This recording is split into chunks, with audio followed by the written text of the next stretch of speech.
Colorado Territory, 1885. Miles Whitaker stood on his porch, watching the sunset paint the rugged mountains in brilliant hues of orange and gold. At 24, he cut a striking figure, tall and lean, with broad shoulders shaped by years of hard labor, and eyes the color of a summer sky. His chiseled jawline sported just a hint of stubble, and a few strands of his sandy blonde hair fell across his forehead as the evening breeze swept across the valley. 15 years ago, the Whitaker family had carved this ranch from the wilderness. 15 years of struggle, of heartbreak, of solitude. Miles had been just 9 years old when they'd arrived, full of hope. Now he stood alone, the sole survivor of a family decimated by disease, violence, and the unforgiving demands of frontier life. No use in dreaming, he muttered to himself, turning back toward the modest cabin. The last light of day caught on the weathered sign hanging above the gate, Whispering Pines Ranch. The name had been his mother's choice, a touch of poetry in a land that dealt mostly in harsh prose. Miles believed, with unwavering certainty, that love and the frontier were incompatible. The West took everything you cherished, sooner or later. First his father, dead from pneumonia that second brutal winter. Then his mother and little sister, taken by the fever that swept through the territory in '76. His older brother, shot dead in a senseless dispute over cattle with the neighboring rancher. What he wanted, what he believed he could actually have, was simple: to preserve his family's legacy, to make this ranch thrive, to survive. What he refused to acknowledge, even to himself, was the gnawing emptiness that grew more pronounced with each passing season, the silence of the cabin that seemed to mock him each night as he sat alone by the fire. Inside, Miles lit the oil lamp and settled at the rough-hewn table with his ledger. The numbers told a sobering story. Another dry summer had stunted his grazing lands. The cattle were thin, and the coming winter promised to be hard. He could manage, he always did, but the margins were getting thinner. Miles rubbed his eyes and closed the book. He needed help, but hiring hands required money he didn't have. He rose and crossed to the window, gazing out at the stars that now blanketed the sky. In town last week, he'd overheard the widow Johnson talking about her niece who'd come west as a mail-order bride, now happily settled with 3 children. Miles had walked away quickly, uncomfortable with the pointed look the widow had cast his way. A family was a luxury he couldn't afford, not just in terms of money, but in terms of his heart. He'd buried too many loved ones to risk that kind of pain again. The following morning, Miles rode into Silverdale, the closest town, a 2-hour journey from his isolated ranch. He needed supplies and had a letter to mail to a cattle buyer in Denver. The town had grown since his last visit. The railroad spur completed last year had brought new businesses and faces. At the general store, old Sam Thompson greeted him with a wave. Miles Whitaker, as I live and breathe, was beginning to think the mountains had swallowed you whole. Miles managed a small smile. Just busy with the ranch. Must get awful lonely out there, Sam remarked, not for the first time. Young man like you should have a wife, some children running around. The quiet suits me fine, Miles replied, the practiced response coming easily to his lips. He handed over his list of supplies. Just need these today. As Sam gathered the items, the bell above the door jangled. Miles turned to see Sheriff Davies enter, followed by a young woman who immediately drew every eye in the store. She couldn't have been more than 20 years old, with glossy black hair falling in gentle waves past her shoulders. Her dress, though simple and practical for travel, was of good quality, a deep blue calico that matched her eyes perfectly. Her complexion was fair but sun-kissed, suggesting she wasn't entirely unaccustomed to outdoor life. And when she spoke to thank the sheriff, her voice carried a slight Eastern accent. Miss Reynolds here just arrived on the noon train, Sheriff Davies announced, seemingly pleased to be escorting the loveliest woman to grace Silverdale in recent memory. She's come as a mail-order bride. A strange feeling, something like disappointment, settled in Miles's chest. Of course a woman like her would already be promised to someone. I'm Victoria Reynolds, she introduced herself to Sam. I was told I might find directions here to the ranch of my intended. Who might that be, miss? Sam asked, curiosity evident in his tone. A Mr. Michael Walters of Pine Valley Ranch, she replied, producing a letter from her reticule. We've corresponded for 6 months, and he sent for me to come from Boston. Sam frowned. Pine Valley. There's no such ranch hereabouts. and I don't recall any Michael Walters. The sheriff scratched his beard thoughtfully. Closest we've got is Whispering Pines, he said, nodding toward Miles. That's his place. But he sure as shooting didn't send for no bride. All eyes turned to Miles, who felt his face flush with embarrassment.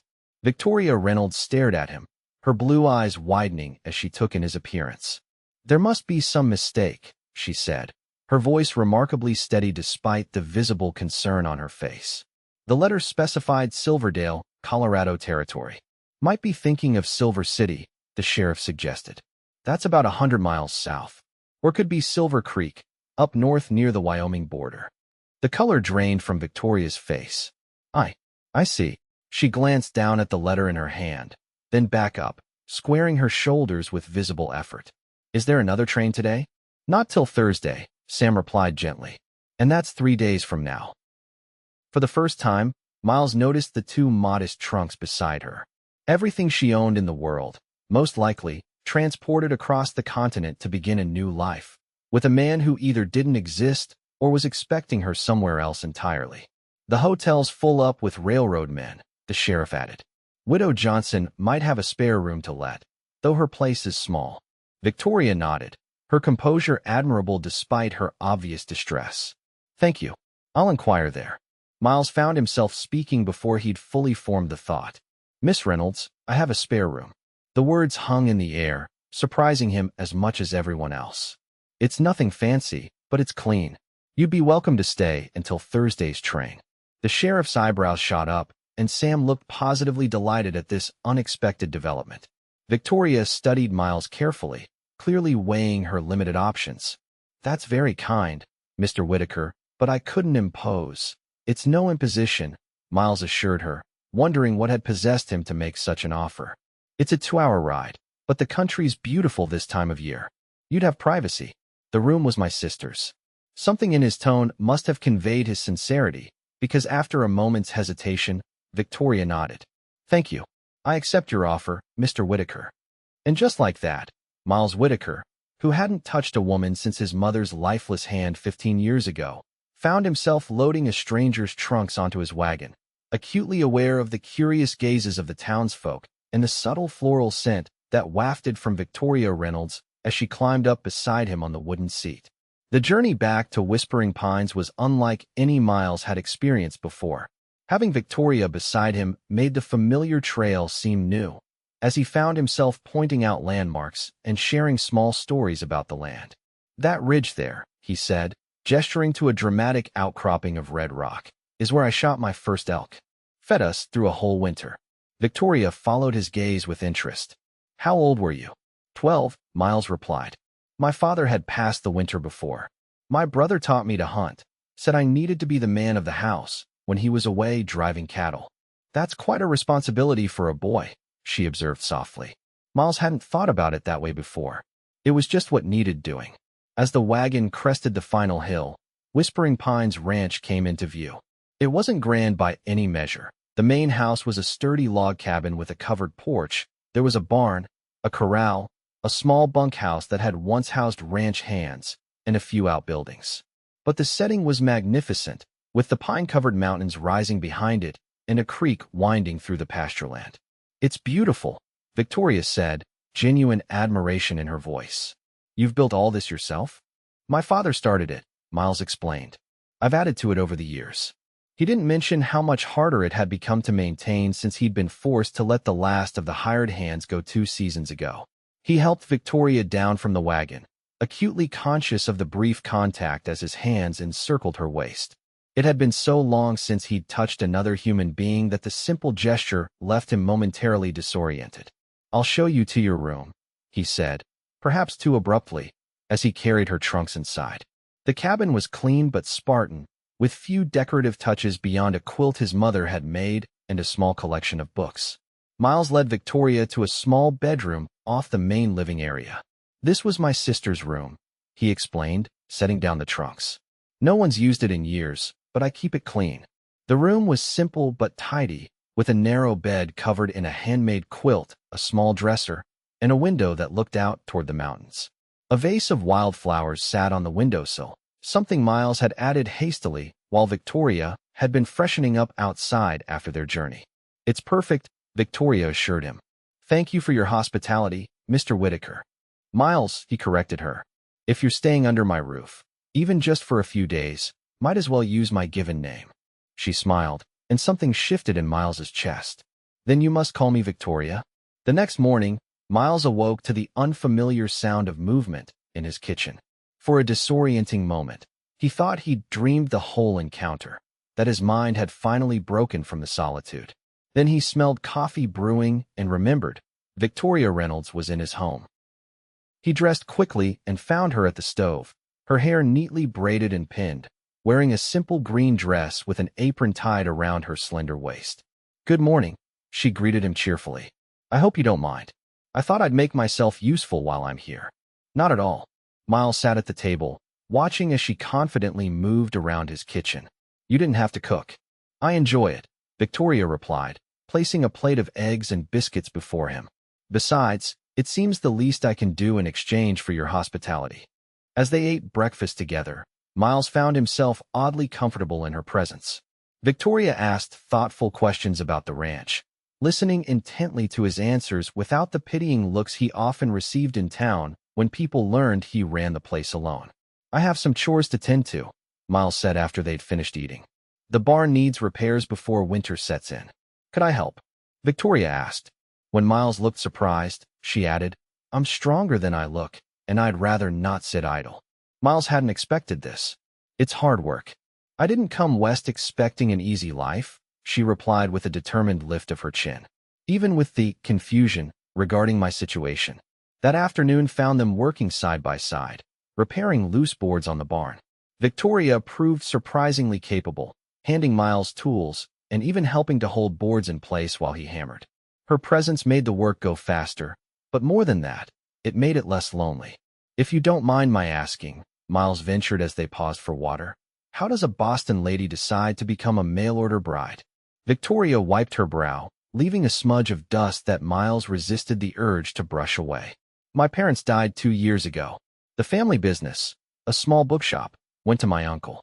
I was teaching at a girls' school, but—" She hesitated. "The headmistress's son became persistent in his attentions. When I refused him, I suddenly found my position terminated." "That's unjust," Miles frowned. "Life often is," Victoria said simply. "With few prospects and my reputation unfairly questioned, the idea of a fresh start appealed to me." Michael's letters were kind and intelligent. He wrote about wanting a partner, not just a housekeeper or— She blushed slightly. "Well, you understand." Miles nodded, a strange jealousy toward the unknown Michael Walters rising in his chest. "I hope you find him." "Thank you," she replied, though something in her expression suggested she wasn't entirely certain anymore. That evening, after a simple supper that Victoria had prepared, they sat by the fire. Miles found himself telling her about his family, stories he hadn't shared with anyone in years. About his mother's love of poetry, his father's dream for the ranch, his sister's talent for drawing, his brother's skill with horses. "It sounds like they were wonderful people," Victoria said softly when he fell silent. "You must miss them terribly." "Every day," Miles admitted. "But talking about them, it helps somehow." "I haven't done that in a long while." Victoria smiled. "Sometimes we need to speak our memories aloud to keep them alive." The next morning brought unexpected trouble. Miles was showing Victoria the small vegetable garden behind the house when hoofbeats announced a visitor. 3 riders approached, men Miles recognized as hands from the Circle T Ranch, owned by Tyler Thompson, whose father had shot Miles's brother in a dispute years ago. "Whitaker," the lead rider called, a burly man named Jensen. "Thompson sent us to inform you that some of your cattle have strayed onto Circle T land." Miles tensed. "My herd is accounted for." "Not according to the boss," Jensen replied, his gaze shifting to Victoria with undisguised interest. "Who's this?" "A guest," Miles said curtly. "If any of my cattle have strayed, I'll retrieve them." Jensen smirked. "Boss says you need to pay a fee. $5 a head." "That's robbery," Miles protested. "Show me these supposed strays." "Sure thing," Jensen agreed too easily. "But your lady friend ought to come along. Wouldn't be gentlemanly to leave her alone." Miles recognized the threat in the words. "Miss Reynolds stays here." Victoria stepped forward. "I'll be fine, Miles." You should go see about your cattle. The moment felt pivotal. If Miles left, Victoria would be alone with men he didn't trust. If he refused, he risked losing cattle he couldn't afford to replace. We're both going, he decided. Give us a moment to saddle horses. In the barn, Victoria watched as Miles quickly saddled 2 horses. I can ride, she assured him, noting his concerned expression. My grandfather had a country estate where I spent summers. It's not your riding I'm worried about, Miles replied, checking his revolver before holstering it. The Thompsons have been trying to push me off this land for years. They'll use any excuse. Is that what happened to your brother? Victoria asked perceptively. Miles nodded grimly. Shot over 3 stray cows. Or so they claimed. They rode out together, following Jensen and his companions across the rolling pasture land toward the boundary with the Circle T. Victoria kept pace easily, her back straight, hands confident on the reins. The sight of her, determined and unafraid beside him, stirred something in Miles that he'd thought long dead. When they reached the boundary, marked by a creek running through a shallow valley, Miles immediately knew something was wrong. The half-dozen cattle wearing his brand on the other side were not his. Those aren't mine, he said flatly. The markings are wrong, and I don't own any with that coloring. Jensen shrugged. Brand says different. The brand is fresh, Miles pointed out, anger rising. Someone branded these recently and deliberately. Where are Thompson and his son? Waiting for you, Jensen replied, dropping all pretense. At the line cabin up ahead, Miles exchanged a glance with Victoria, whose blue eyes showed concern but not fear. This is a setup, he said quietly to her. They're trying to provoke me. What do they want? She asked. My land. My water rights. Or maybe just revenge for old grudges. Miles considered their options. They were outnumbered, and turning back might only delay the confrontation. We'll go meet Thompson, but stay close to me. The line cabin was a small structure nestled against a stand of pines. As they approached, Tyler Thompson and his son, Edward, emerged onto the porch. Tyler was a heavy-set man in his 60s with cold eyes, while Edward, about Miles's age, had the shifty look of someone accustomed to getting away with misdeeds. Whitaker, Tyler called. Finally decided to face up to your thieving ways? We both know those aren't my cattle, Miles replied evenly. And we both know what you're trying to do. Tyler's gaze shifted to Victoria. Didn't realize you had company. Who's the lady? Before Miles could answer, Victoria spoke. Victoria Reynolds. I'm visiting Mr. Whitaker on my way to meet my fiancée. Edward Thompson approached, his eyes traveling over Victoria in a way that made Miles's blood boil. Mighty pretty for a man like Whitaker. Sure you wouldn't prefer better company, miss? I find Mr. Whitaker's company quite satisfactory, Victoria replied coolly. Tyler Thompson laughed. Well, ain't she spirited? Tell you what, Whitaker, I'm feeling generous today. You pay for those cattle you rustled, $10 a head now, and we'll forget about pressing charges. For now, I'm not paying for cattle that aren't mine and never were, Miles stated firmly. And if you or your men come onto my land again without invitation, you'll regret it. The tension in the air thickened. Jensen and the other hands had moved to flank them, hands hovering near their weapons. Miles calculated their chances. Not good, but he refused to be intimidated. Surprisingly, it was Victoria who broke the standoff. She swayed suddenly in her saddle, letting out a small cry of distress. Miles, I feel faint, she called, her voice sounding weak and frightened. Instantly, Miles moved his horse to her side, reaching out to steady her. The Thompsons and their men watched, momentarily confused by this development. Victoria leaned close to Miles, whispering urgently, When I fall, catch me, then get us out of here. Before Miles could respond, Victoria slipped from her saddle with a convincing show of unconsciousness. Miles caught her, managing to keep her from hitting the ground while maintaining his seat. Her weight was warm against him, her body trustingly pressed to his. The lady needs help, Miles announced, gathering Victoria into his arms and settling her before him on his saddle. We're leaving now. Edward stepped forward. This isn't finished, Whitaker. It is for today, Miles replied firmly, turning his horse and leading Victoria's mount away at a careful pace that soon increased to a canter once they were safely distant. When they were well out of sight of the cabin, Victoria revived, sitting up straighter in Miles's arms, but making no move to return to her own horse. That was quick thinking, Miles said with genuine admiration. Where did you learn to act like that?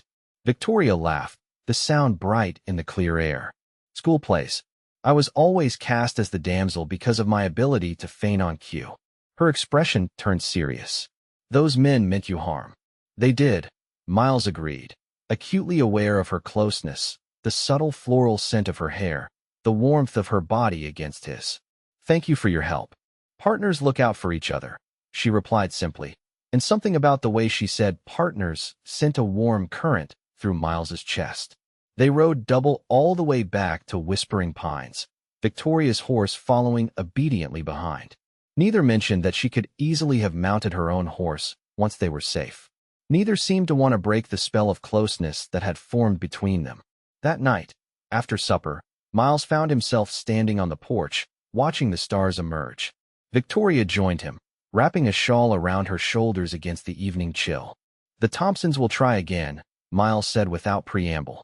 They want my water rights. The creek that runs through my property feeds their grazing land downstream. In dry years, like this one, that water becomes even more valuable. Victoria considered this. Is there no legal recourse? The law is 20 miles away, and the sheriff has limited power against men like Thompson, Miles replied. Out here, most disputes are settled directly. Like they settled things with your brother? Victoria asked softly. Miles nodded, the old pain resurfacing. I've managed to hold them off so far, but it gets harder every year. Especially alone. You're not alone tonight, Victoria reminded him gently.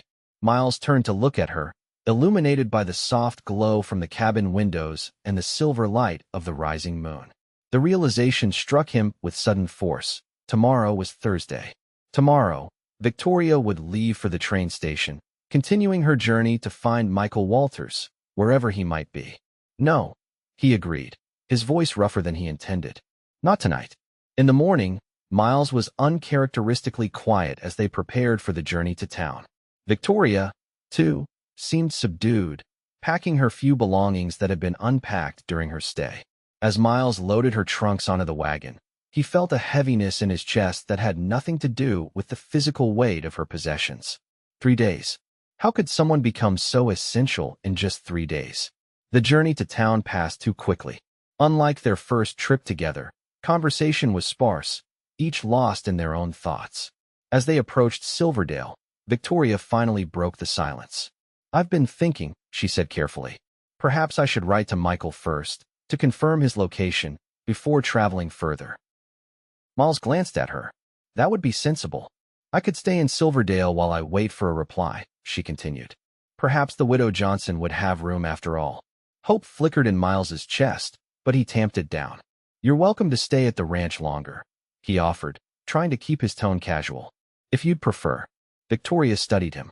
Why would you make such an offer to a stranger? The question demanded honesty. Miles drew the wagon to a halt on the outskirts of town. Because in 3 days, you've brought more life to Whispering Pines than it's seen in 15 years, he admitted. Because I've told you things I've never told another soul. Because the thought of you leaving. He trailed off, unable to finish. Because the thought of me leaving what? Victoria pressed gently. Miles met her gaze. Makes me realize how lonely I've been. Victoria reached out, her hand covering his on the reins. Then I'll stay, Miles. At least until I receive a reply from Michael. Relief washed through him. Thank you. In town, Victoria sent her letter while Miles purchased supplies. The curious glances from townsfolk suggested that gossip about Victoria's presence at Whispering Pines had already spread. Miles found he didn't care. As weeks passed, Victoria's presence transformed the ranch and Miles himself. The cabin became a home again. Curtains appeared at windows, wildflowers graced the table, and the scent of fresh-baked bread filled the air. More significantly, laughter returned to Whispering Pines. Victoria proved herself invaluable beyond domestic matters. She kept the account books with a precision Miles had never managed, identifying ways to economize and generate additional income. When Miles mentioned that his mother had once raised chickens, Victoria suggested reviving the enterprise. Soon, a small flock occupied a newly constructed coop, providing eggs that Victoria sold to the general store on their weekly trips to town. They fell into a rhythm of shared work and companionship that felt as natural as breathing. In the evenings, Victoria read aloud from one of the few books in the house, while Miles carved small wooden figures, a skill he hadn't practiced since childhood. The solitude that had once defined Miles's existence gradually transformed into something richer, warmer, more alive.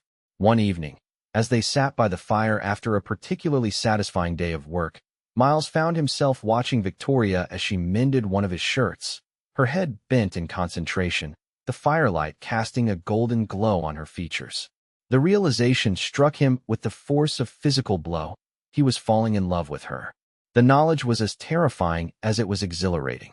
Victoria was waiting for a reply from another man, a man she had traveled across the country to marry. Miles had no right to the feelings growing inside him, yet he couldn't deny them. "You're staring," Victoria observed without looking up from her sewing. Miles flushed. "Sorry." She set aside her work and met his gaze. "What's troubling you, Miles?" "It's been 6 weeks," he said carefully. No reply from Michael Walters. Victoria nodded. "I've been thinking about that. It seems increasingly likely that either he's not in Silver City or Silver Creek, or, Miles prompted when she hesitated. "Or he never intended to receive me at all," she finished quietly. The possibility had occurred to Miles as well. Some men advertised for brides without honest intentions, collecting money for travel and then disappearing. "I'm sorry, Victoria. Either way, it must be difficult for you." "Strangely, it isn't," she admitted. "Not anymore." Her blue eyes held his steadily. "I found something here I wasn't expecting." Miles's heart hammered in his chest. "What's that?" Before she could answer, the sound of approaching horses broke the moment. Miles rose quickly, moving to the window. Through the darkness, he could make out the glow of torches, at least half a dozen riders approaching the ranch. "Stay inside," he told Victoria, retrieving his rifle from above the fireplace. "It's Thompson and his men." Victoria stood, her face resolute. "I'm not hiding while you face them alone." There was no time to argue. The riders were already entering the yard, their torches casting ominous shadows across the ground. Miles stepped onto the porch, rifle ready but not raised, Victoria beside him. Tyler Thompson sat astride his horse at the head of the group, Edward and 5 ranch hands flanking him. All were armed. "Evening, Whitaker," Thompson called, his voice carrying across the yard. "Thought we'd pay you a neighborly visit." "It's late for social calls," Miles replied evenly. "State your business." Thompson's gaze shifted to Victoria. "Ma'am, still visiting, I see. Been quite an extended stay." Victoria lifted her chin. "Mr. Whitaker has been kind enough to offer his hospitality while I await correspondence." Edward Thompson nudged his horse forward. "Word in town is you're waiting on a letter from your intended. Funny thing about that, no one's ever heard of this Michael Walters fellow." Miles tensed. How had they learned about Victoria's situation? "That's none of your concern," Victoria replied coldly. "Actually, it might be," Tyler interjected. "See, we got to thinking. Woman shows up out of nowhere, moves in with Whitaker, who's been alone for years. Suddenly they're in town together regular as clockwork, selling eggs, buying supplies. Looks an awful lot like you've settled in permanent like." Miles stepped forward. "What's your point, Thompson?" "My point is," the older man continued, "a single woman living with a man she ain't married to raises questions about her character. Respectable folks might start wondering what kind of woman you really are, miss." The implication was clear and deeply threatening in a community where a woman's reputation was her most valuable possession. Miles felt fury rise in his chest. "You will apologize to Miss Reynolds immediately," he demanded, raising his rifle slightly. Tyler laughed. "Or what? You'll shoot us all. Even you ain't that fast, boy." "What do you want?" Miles asked, though he already knew. "Same thing I've wanted for 15 years, Thompson replied. "Your water rights. Sign them over, and we'll ride away quiet-like. Refuse, and tomorrow everyone in 3 counties will be talking about how you're living in sin with a so-called mail-order bride who ain't promised to nobody." Victoria stepped forward. "Mr. Thompson, your threats reveal far more about your character than mine. I am not ashamed of my arrangement with Mr. Whitaker, which has been nothing but proper and generous on his part." Edward sneered. "That ain't how folks will hear it, lady." Miles felt trapped. The Thompsons had found the perfect leverage. Victoria's reputation would be destroyed if their lies spread. No decent household would employ her, no respectable man would marry her. In a frontier society, Such ostracism could be a death sentence for a woman alone. You have until noon tomorrow to decide, Tyler announced. Sign the water rights, or watch your lady friend become the scandal of the territory. With that, he wheeled his horse around, and the group rode away, their torches receding into the darkness. Inside the cabin, Miles paced while Victoria sat calmly at the table. They can't do this, he fumed. Using you to get to me. It's despicable. They can and they will, Victoria replied pragmatically. Men like the Thompsons understand power and how to use it. Miles stopped pacing to look at her. I'm sorry, Victoria. This is my fight, not yours. It became mine when I decided to stay, she said simply. The question is, what are we going to do about it? I could sign over the rights, Miles suggested, hating the words even as he spoke them. Without that water, the ranch would struggle, but we could manage. Maybe. Victoria raised an eyebrow. We? Miles flushed. I didn't mean to assume.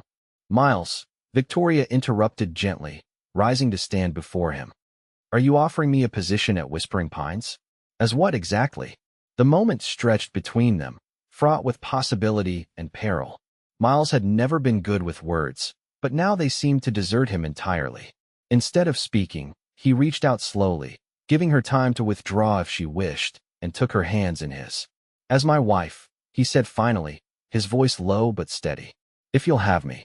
Victoria's eyes widened. Miles, you don't need to propose marriage just to protect my reputation. That's not why, he insisted. Or not only why. These past weeks with you, I've come alive again, Victoria. The ranch has come alive. I know it's sudden, and I know I'm not the man you came west to find. But Victoria silenced him by pressing her fingers gently against his lips. The man I came to find doesn't exist, Miles. But you do. Real and honorable and kind. Her eyes shone with emotion. Yes, I will marry you. Not because of the Thompsons or their threats, but because I've found what I was truly seeking. A partner, a home, a chance at happiness. Miles drew her into his arms, holding her close as if afraid she might vanish. After a moment, he pulled back just enough to look into her eyes. May I kiss you? He asked, his voice rough with emotion. Victoria smiled, reaching up to touch his face. I thought you'd never ask. Their first kiss was gentle, tentative, then deepened as 15 years of loneliness melted away in the warmth of their embrace. When they finally parted, Miles rested his forehead against hers, unwilling to break contact completely. We should marry immediately, he said. Tomorrow, before Thompson's deadline. Victoria nodded. We'll ride into town first thing in the morning. But Miles, what about the water rights? I won't have you sacrifice your family's legacy for me. Miles smiled, a plan forming in his mind. I think I know a way to handle the Thompsons once and for all. But first, let's make sure they have no leverage against us.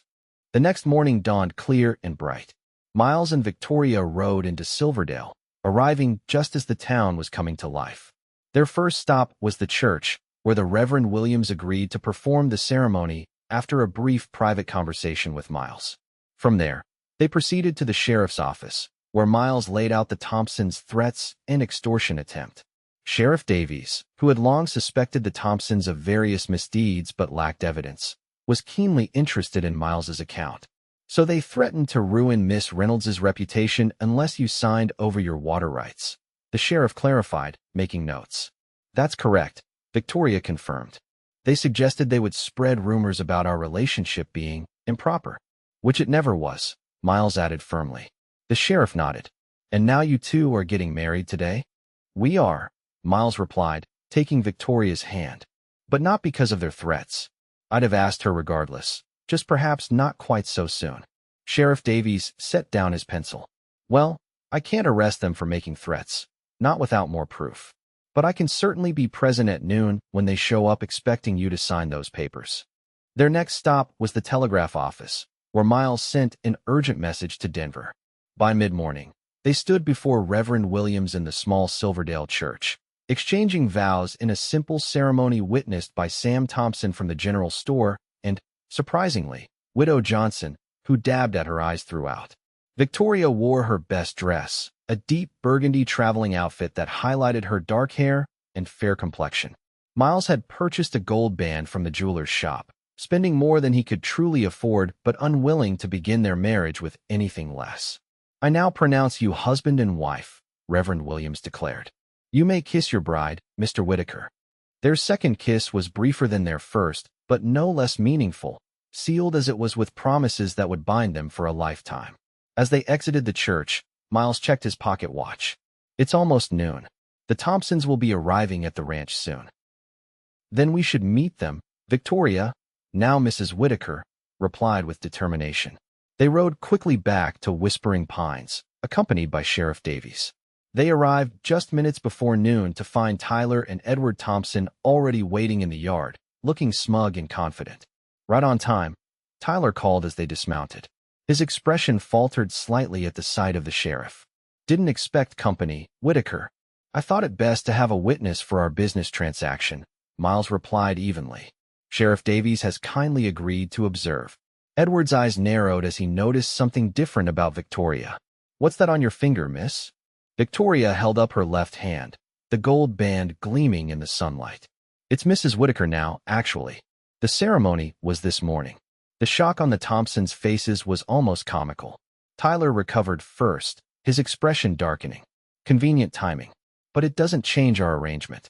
The water rights, Whitaker, or what? Miles interrupted. You'll spread rumors about my wife? I think you'll find that considerably less effective now. Tyler's face reddened with anger. You think you've outmaneuvered me, boy? This ain't over. That water will remain with Whispering Pines Ranch, a new voice announced. All heads turned to see a well-dressed man riding into the yard, accompanied by two armed men who bore the insignia of the Territorial Marshal's office. Judge Morrison, Sheriff Davies greeted the newcomer with evident surprise. I didn't expect to see you out this way. I received an urgent telegraph from Mr. Whitaker this morning, Judge Morrison explained, dismounting. Something about water rights and extortion. Tyler Thompson paled visibly. This is a private business matter, Your Honor. Nothing that requires legal intervention. Is that so? The judge turned to Miles. Mr. Whitaker, perhaps you'd care to elaborate on your telegraph? Miles stepped forward. Judge Morrison is the Territorial Water Commissioner, he explained to Victoria. He oversees all water rights disputes in the region. Turning to the judge, Miles continued. The Thompsons have been trying to force me to sign over my water rights through various means. False accusations of cattle rustling, threats, and most recently, attempting to damage my wife's reputation unless I complied. Judge Morrison's expression hardened. Serious allegations, Mr. Whitaker. Do you have evidence? Sheriff Davies witnessed their threats today, Miles replied. And I have documentation of their previous attempts at intimidation. He produced a small journal from his coat pocket. I've recorded every incident for the past 10 years, including witnesses where available. Tyler Thompson lunged forward. That's lies, all of it.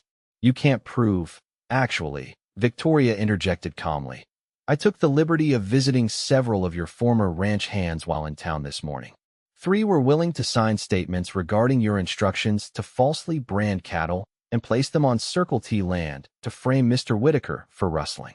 Edward gaped at her. You're bluffing.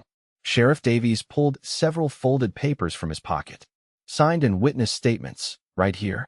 Seems your men don't much care for you, Thompson. They were downright eager to talk once assured they wouldn't face charges themselves. Judge Morrison surveyed the scene with the practiced eye of a man who had seen many frontier disputes. Mr. Thompson, these allegations are serious enough to warrant a formal investigation. In the meantime, I am issuing a temporary injunction prohibiting you from interfering with Whispering Pines water access in any way. Tyler Thompson's face contorted with fury. This ain't justice. That water should be mine. My father claimed these lands first. Your father claimed the lands he now holds, Miles corrected. My father filed legal claim to Whispering Pines and its water rights. The Territorial Office has the paperwork. Judge Morrison nodded. Indeed they do. I reviewed them before riding out here. He turned to the Thompsons. I suggest you gentlemen return to your property and prepare for a formal hearing next month. If these allegations prove true, you'll face more than just confirmation of Whispering Pines water rights. Extortion and false accusation carry prison terms in this territory. For a moment, it seemed Tyler might explode with rage, but Edward gripped his father's arm. We should go, he muttered urgently. This isn't the time. With venomous glares at Miles and Victoria, the Thompsons mounted their horses and rode away. The marshals followed at Judge Morrison's instruction, ensuring the Thompsons left Whispering Pines property entirely. "Thank you for coming so quickly, Your Honor," Miles said once they were gone. "I wasn't certain my telegraph would reach you in time." "Fortunate timing. I was already in Silverdale on circuit," the judge replied. "Water disputes are the most dangerous kind out here, Mr. Whitaker. You did right to seek legal intervention before matters escalated further." He turned to Victoria with a smile. "And congratulations on your marriage. Mrs. Whitaker, you seem to have brought not just love, but formidable intelligence to this union." Victoria blushed slightly at the compliment. "Thank you, Your Honor. Whispering Pines is worth fighting for." After the judge and sheriff departed, Miles and Victoria stood alone in the yard of their ranch. Truly theirs now, in every sense. "That was quite a wedding day," Miles observed, drawing Victoria into his arms. She laughed, the sound bright and clear in the afternoon sunlight. "I believe traditional weddings involve cake and dancing, not legal confrontations and water rights disputes." "We're not traditional people," Miles replied, gazing down at his bride with wonder still fresh in his eyes. "But if it's dancing you want." He swept her into an impromptu waltz there in the yard, humming a tune his mother had often sung. Victoria followed his lead perfectly, as if they had danced together 1,000 times before. "Is this really happening?" Miles asked softly as they swayed together. "Just weeks ago, I was alone, convinced I'd remain so forever." Victoria's arms tightened around his neck. "It's really happening, Miles. Though I must admit, when I boarded that train in Boston, I never imagined I'd end up the wife of a handsome rancher with a water rights dispute." "Disappointed?" he asked, only half joking. Victoria rose on her toes to kiss him, a lingering touch that left no doubt about her feelings. "Not in the slightest. Michael Walters may not exist, but Miles Whitaker does, and he's more than I could have hoped for." 1 year later, Miles stood on the porch of a much-improved Whispering Pines ranch, watching Victoria in the garden with their infant daughter, Elizabeth, named for Miles's mother. The past year had brought changes he could scarcely have imagined when Victoria first arrived by mistake. With Victoria's help managing the finances and her suggestion to diversify beyond cattle, the ranch was now turning a modest profit. The chicken enterprise had expanded. They'd planted an orchard that would bear fruit in years to come, and Miles had hired 2 reliable hands to help with the expanding operation. The Thompsons had faced justice. Tyler was serving time for extortion and fraud, while Edward had fled the territory after the hearing revealed his involvement in multiple schemes. The threat to Whispering Pines was gone, the water rights secure. But the greatest change was in Miles himself. The man who had believed love had no place on the frontier, who had convinced himself that isolation was safer than connection, now found himself surrounded by family and community. Victoria had not only transformed the ranch, but had helped Miles reconnect with the townsfolk of Silverdale. Whispering Pines now hosted community gatherings several times a year, becoming a place of warmth and welcome rather than solitary existence. As Victoria looked up and waved, their daughter cradled against her shoulder, Miles felt a fullness in his chest that still surprised him daily. He had been so certain that love was incompatible with survival on the frontier. Victoria had proven him wrong in the most beautiful way. Miles crossed the yard to join his family, taking his daughter in his arms as Victoria reached up to brush a strand of hair from his forehead. "Happy?" she asked, though she knew the answer. "Beyond words," he replied, leaning down to kiss her softly. "Thank you for arriving by mistake." Victoria laughed, the sound still his favorite in the world. "Best mistake I ever made," she assured him, linking her arm through his as they walked together toward their home, no longer a place of echoing silence, but filled with the sounds of life and love that would sustain them through all the seasons to come.